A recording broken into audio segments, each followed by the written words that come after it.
Welcome to another HiFi Jedi review. The long-awaited Apple HomePod is finally here. And we'll take you through the detailed review, as well as talk about competition. And if you click below, you can see the link for the full detailed review that has all the technical aspects, because we're going to just focus on the most important points here. And there's also some links to some of the competitive products that I think are also really worth checking out if you're going to spend $350 for a smart speaker. Now we finally have Siri. She's a little late to the smart speaker party, but you know that when she comes, she's going to come hard. And no doubt Apple's put a lot of development in the speaker. They've been working on it since 2012. And you know, we know that Apple's got a great history of building, quality products, as well as beautiful looking products. Although I have to say that we've also learned that Apple can tend to put aesthetics over utility, and a perfect example of that is this stupid little adapter that you need for your new iPhones when you want to use standard headset. Hate that. So Apple definitely has some screw-ups in their portfolio, so we can't give them a pass on everything. But this does look pretty cool. So let's get into it. So at first glance, the build quality looks really good with a nice finish. It's heavy, and that's a great sign because actual speaker drivers, they typically need large magnets to be powerful and to sound good. Again, you could check out the separate unboxing video if you want to see more what's in the package. You could just click below for that. And again, as I mentioned, apparently Apple had this in development since 2012. So there's a lot of time has gone into this. And you can kind of tell by what they put in it. What you can't see is that they're actually inside 7 tweeters going right around. In total, they're spaced pretty evenly right around the base of the unit, as you could see in the picture there. The woofer is close to the top, fires upwards, and it reflects the mid-bass and their frequencies off the top and bottom, so that they're distributed equally around the device. And I think that's one of the considerations also when you're thinking about a speaker like this, because this is really about having one of the benefits is that it's an omnidirectional speaker, so you're getting good sound on all sides, 360 degrees, as opposed to other high-quality wireless speakers that might just fire from that are forward firing. So if this is going to be in the middle of a room, something like that, then this type of a speaker is great. Also, Apple put a Sirius A6 chip in here. So what does that mean for you? Well, it can think fast. There's no hesitation when you're searching for songs and things like that. I've tried it many times. 9 out of 10, Siri was really good while I was speaking to it. And it was also really cool that it could do it when it was playing very loud. You could speak to it, it would understand, even though the volume was cranking. Setup took about 5 minutes or so.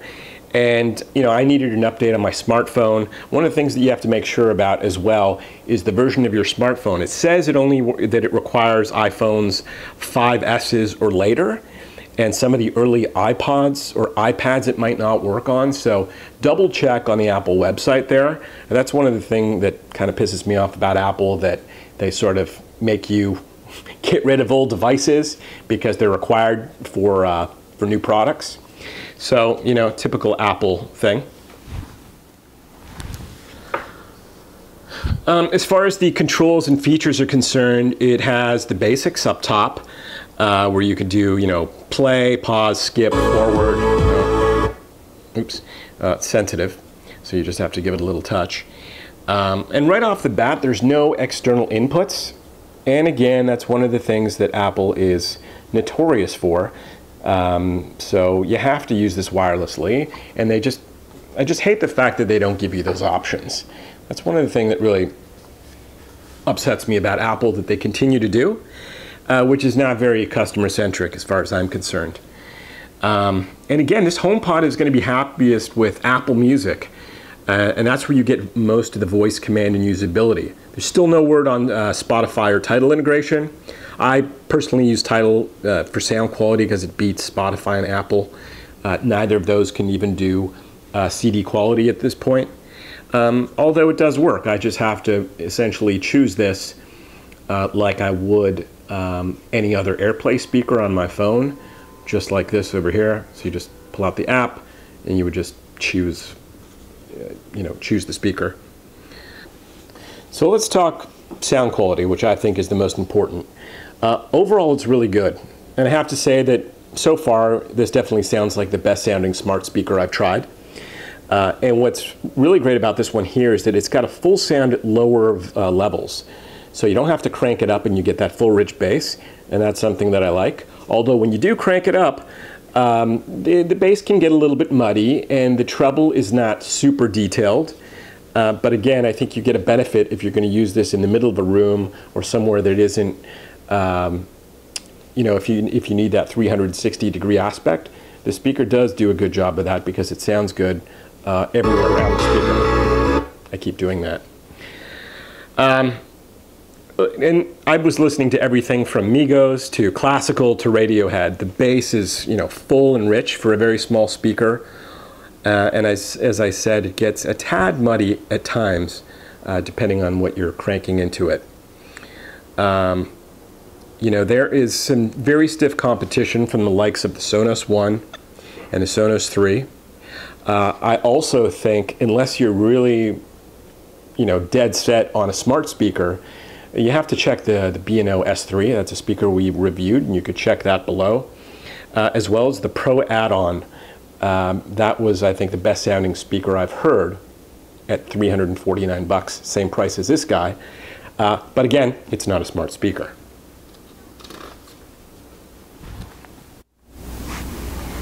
Another thing that's cool about this smart speaker, although it's not something I would use, is that you can also use it for messaging, reminders, notepad. As you can see here, it's got an integration option, which I chose not to do, just because I have already, you know, 2 iPods, you know, people already have iWatches, iPhones.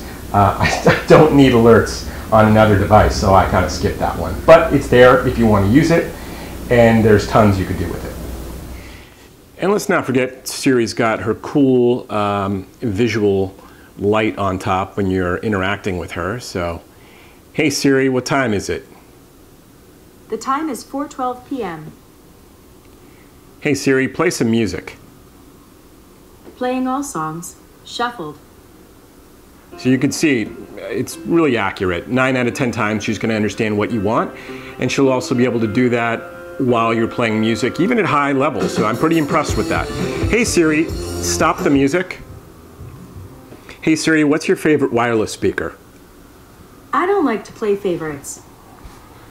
And every once in a while, Siri will give you some unexpected answers. So you could have fun with that for about 5-10 minutes until it gets boring. But it's pretty cool. I like the visual display. It's very clear. It's got a cool look to it. And it works really well. So that's definitely a big plus. All right, so what's the final verdict on this guy? Yeah, the HomePod is great, but it's not perfect. And it's particularly not perfect for those who don't fully use all things Apple, particularly Apple Music. That's really where a lot of the key features come from, as you guys have seen. There's also a lot of stiff competition at this price. It's a $350 speaker. There's a lot out there at that price point, particularly stuff like the Sonos 1 and 3, which are less money. Sound great, maybe not as good. I'd say the Sonos 3 slightly better, although that's close to the same price. And then you have something like a B&O S3, which we've also reviewed. Check out on the blog. That's a fantastic speaker for $150 that blows away speakers costing $400 or more. I think that's a more musical speaker than this at $150. So no, it's not a smart speaker, but it's got incredible sound. And if you put 2 of them together, I mean, you got a serious sound system. And number 3, something like the Pro add-on, which we've also reviewed, and there's a link below, is probably the best sounding wireless speaker for this money. It's also $350, but definitely sounds better than this one. Not that this is bad, but there's a noticeable improvement. Anyways, thanks for watching this review. Remember to check the links below. And don't forget to subscribe, because you'll be the first to hear of new reviews and videos as soon as they come out. Thanks for watching.